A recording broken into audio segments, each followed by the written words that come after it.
koreksi di HP, tetapi mungkin ada gangguan ya, dan yang sudah dikoreksi langsung dikirim nilainya ya. Nah, jadi nanti kalau kalian umpamanya belum mendapat nilai, tolong tetap aja dikirim. Insya Allah kalau nanti sudah bisa bayar koreksi, pasti insya Allah dikirim nilainya. Anak-anak sekalian, untuk pengklasifikasian makhluk hidup ini adalah kita pahami dulu apa arti klasifikasi. Tentu klasifikasi itu diartikan dengan pengelompokan. Contohnya kita di kelas juga sudah dikelompokkan. Kalau kalian dikelompokkan di kelas 7, artinya nanti kalau kelas 7 itu ada paralel, ada lebih dari satu kelas ya. Tentu ada kelompok kelas 71, kelas 72 dan 73. Nah, nanti kalau beda tingkatnya lagi sudah lebih tinggi, ada kelas 8 dan ada kelas 9. Jadi tanaman juga itu nanti dikelompok-kelompokkan untuk dengan tujuan bahwa pengelompokan itu mempunyai tujuan antara lain adalah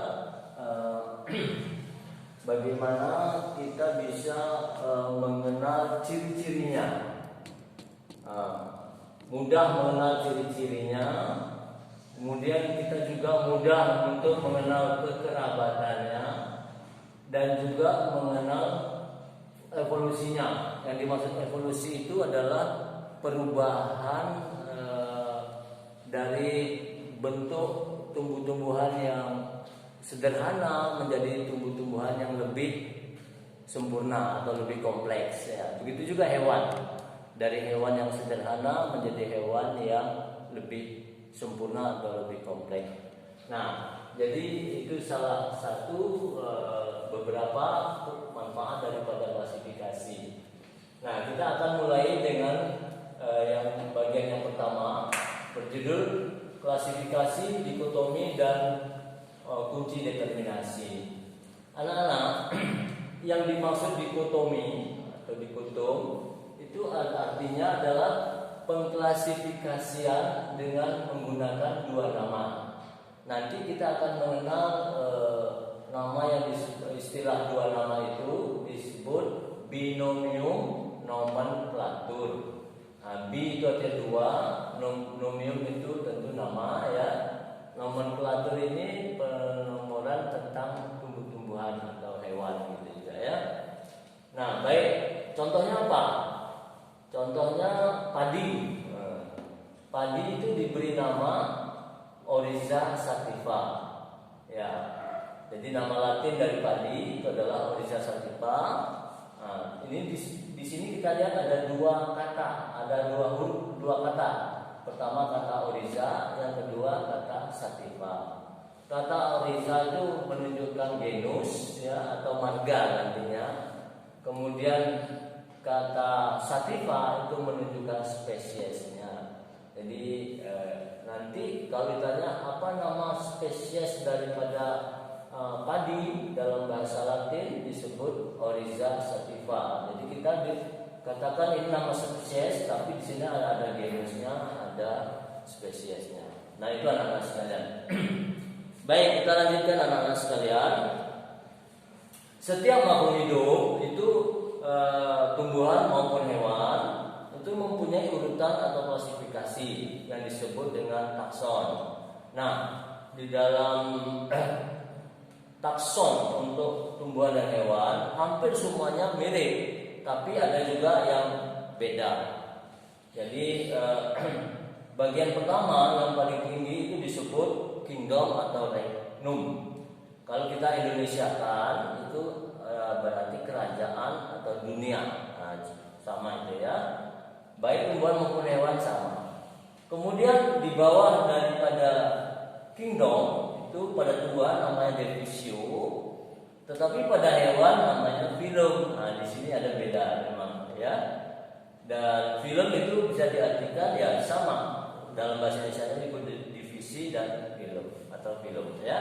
Divisi untuk tumbuhan, phylum untuk hewan ya. Nah, di bawah divisio pada tumbuhan klasis, pada hewan di bawah filum juga klasis, sama. Kemudian di bawah klasis, lalu klasis itu apa? Klasis itu kalau di Indonesia kan ya kelas atau kelompok gitu ya. Kemudian di bawah klasis itu taksonnya disebut ordo. Pada tumbuhan dan pada hewan sama-sama ordo juga. Ordo itu bisa kita artikan dalam bahasa Indonesia yaitu bangsa, ya. Kemudian contohnya bangsa Indonesia, bangsa Arab, bangsa Cina, ya.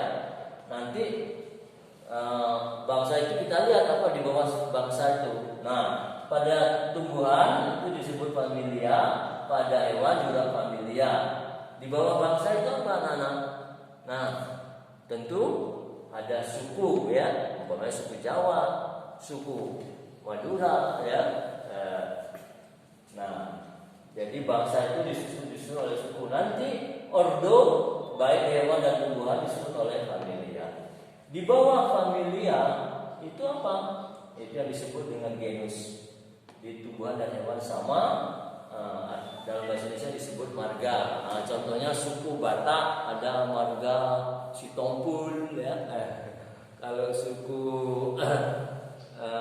Padang juga ada itu marganya. Jadi beberapa suku memang masih kental dengan marganya. Tapi kalau suku Jawa, Pak Yakob jarang dengar marganya. Marganya itu, ya. Di bawah genus itu disebut spesies. Nah, jadi spesies ini adalah jenis, ya, jenisnya. Namanya nanti kita bisa lihat contoh. Ambil contoh di sini. Terpaksa kita harus loncat-loncat ini, ya. Umpamanya kita ambil kacang tanah. Maka nama spesies daripada kacang tanah itu disebut Arachis hypogea. Arachis hypogea. Nah, kalau kita urut taksonnya, regnum atau kingdom daripada kacang tanah itu adalah plantae. Plantae itu artinya tanaman. Divisionya spermatophyta. Spermatophyta itu nanti kita kenal sebagai tumbuh-tumbuhan yang memiliki bunga. Nah, spermatophyta. Nah, lalu klasisnya apa? Klasisnya termasuk Dicotyledone. Apa Dicotyledone itu? Kita kan bisa sudah kenal di SD ada tanaman monokotil, ada tanaman dikotil, yaitu. Nah, kalau dikotil tentu tanaman dengan biji berkeping 2. Kalau monokotil tentu berkeping 1. Contohnya kelapa. Kalau kacang tanah pasti kepingnya 2. Ordonya apa? Ordonya leguminales. Ini termasuk jenis tanaman-tanaman semak itu, ya. Tanaman-tanaman yang perdu, rendah dia. Kemudian familinya Papilionaceae. Papilionaceae ini adalah tanaman yang bentuk bunganya seperti papilon. Papilon itu kupu-kupu, anak-anak, ya. Kupu-kupu. Jadi kacang-kacangan itu hampir semua, kacang kedelai, kacang tanah, kacang buncis, kacang panjang itu daunnya, bunganya berbentuk kupu-kupu. Lalu genusnya apa? Genusnya Arachis. Spesiesnya Arachis hypogea. Nama genusnya dicantumkan, kemudian nama spesiesnya di belakang. Nah, inilah yang disebut dengan binomium nomenklatur, ya. Itulah anak-anak sekalian. Nah, baik. Tadi tujuan daripada klasifikasi sudah. Nah, kita ambil umpamanya contoh antara padi dan ketan. Jadi di dalam manfaat daripada pengklasifikasian, kita bisa lihat bahwa dalam bentuknya padi dan ketan tentu tanamannya sama, ya. Bentuknya hampir sama. Maka kita akan melihat nanti ada kekerabatannya sampai dengan marga genus. Jadi padi dan ketan itu genusnya adalah jenis Oryza. Nah, baik anak-anak itu tentang takson daripada tanaman maupun hewan. Kita lanjutkan sekarang pada bagian yang kedua. Bagian yang kedua ini sebenarnya nanti di dalam buku anak-anak ya, tentang determinasi atau kunci pengenalan. Jadi nanti untuk yang sudah kita uraikan tadi, anak-anak bisa lihat di buku halaman 40. Kemudian tentang takson itu di buku halaman 52. Adapun determinasi nanti kita bisa lihat di halaman 54. Ini kita bisa lihat di halaman 54 ya. Nah, halaman 54.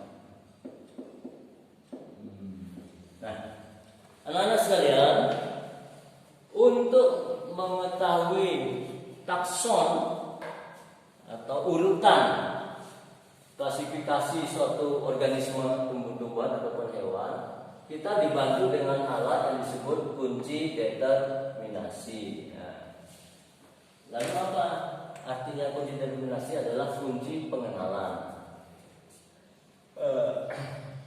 Maka alat atau kunci determinasi ini akan mempunyai bagian-bagian. Di dalam kunci ini berurutan ada nomor 1 dan seterusnya. Lalu setiap nomor ada 2 pernyataan yang mengungkapkan sifat morfologi. Sifat morfologi itu adalah keadaan yang tampak dari luar. Jadi nanti kita bisa mengamati organisme itu, sifat-sifatnya nampak dari luar bagaimana. Contohnya umpama begini. Keong antara siput bekecot dengan keong di lautan itu kan ada nampak dari luar, termasuk memiliki rumah itu yang disebut exoskeleton atau rangka luar ya. Nah, itu nanti bisa kita amati dan kita masukkan dalam kunci determinasi ini. Kita ambil contoh dalam mengenal burung elang. Di sini kita menggunakan kunci determinasi untuk hewan. Nanti ada juga yang disebut kunci determinasi untuk tumbuh-tumbuhan ya. Kita misalnya begini anak-anak sekalian, ada hewan yang kita tidak tahu hewan itu masuk golongan mana atau nama spesiesnya apa gitu ya. Kita ambil contoh burung elang. Nanti kunci determinasi itu ada nomor 1, 2, 3, 4, 5 dan seterusnya. Seberapa dibutuhkan untuk mengenal suatu makhluk hidup gitu ya. Nah, pada contoh burung elang, kita lihat saja burung elang. Kita baca dulu nomor 1. Apakah burung elang itu termasuk hewan itu termasuk binatang bertulang belakang? Tidak bertulang belakang ataukah hewan yang bertulang belakang? Ya, kita ambil contoh umpamanya cacing. Cacing itu kan hewan yang tidak punya tulang ya, Pak. Jadi berarti dia tidak punya tulang belakang bisa jadi ya. Adapun burung elang, kita lebih cocok mengatakan hewan bertulang belakang. Karena sesuai dengan bagian B, 1B, maka kita lihat di sini petunjuknya. Kita harus mencari lagi di nomor 3, urutan nomor 3. Kunci determinasi nomor 3, bagian A dan bagian B.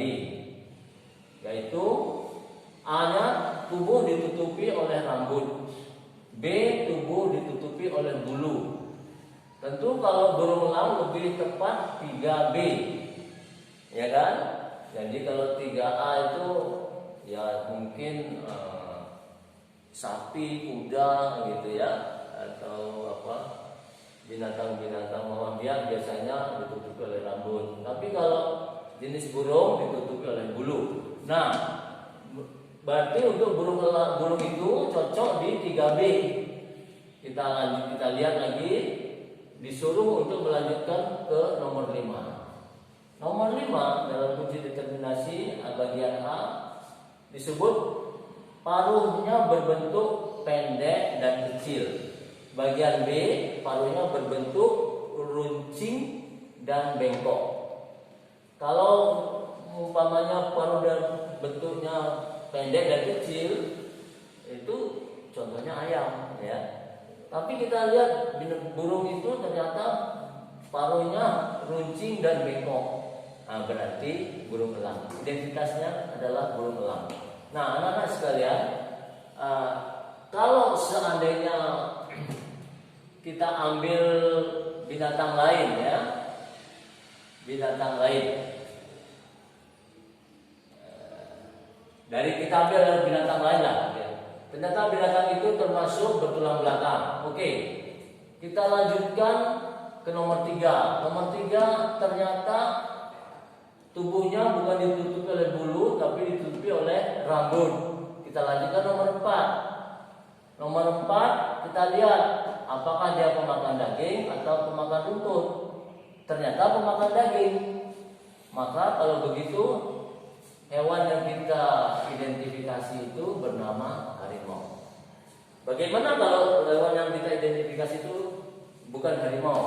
Ternyata dia sudah 1, dia bertulang belakang, kemudian 3 dia ditutupi oleh bulu, tapi yang keempat dia pemakan rumput. Maka binatang itu adalah sapi, gitu ya. Nah, jadi untuk cacing tanah ataupun bekicot ini kita lihat dari nomor 1 aja, hewan tidak bertulang belakang, ya. Kita harus lanjutkan kedua. 2 ternyata menutup tubuhnya tutup oleh cangkang, maka binatang itu adalah keong atau bekicot. Atau yang kedua, binatang itu penutup tubuhnya berupa kulit yang lembab. Nah, bisa juga, ya pasti cacing tanah itu, ya. Nah, jadi itulah anak-anak sekalian tentang cara kita untuk memanfaatkan kunci determinasi. Nanti pada pelajaran selanjutnya kita akan lanjutkan, mungkin ada latihan-latihan juga, ya. Nah, jadi untuk kali ini mungkin cukup sekian dulu apa yang Bapak bisa sampaikan. Mudah-mudahan bisa membantu kalian saat membaca. Tolonglah materi di buku PLKS itu kalian baca juga. Untuk hari ini Pak Yakub belum bisa memberikan tugas. Mungkin nanti minggu depan Pak Yakub akan memberikan pertanyaan-pertanyaan dari soal-soal yang ada, atau Pak Guru akan memberikan soal khusus tersendiri, ya. Ya, mudah-mudahan apa yang disampaikan hari ini bermanfaat dan menjadi ilmu yang barokah. Amin. Assalamualaikum warahmatullahi wabarakatuh.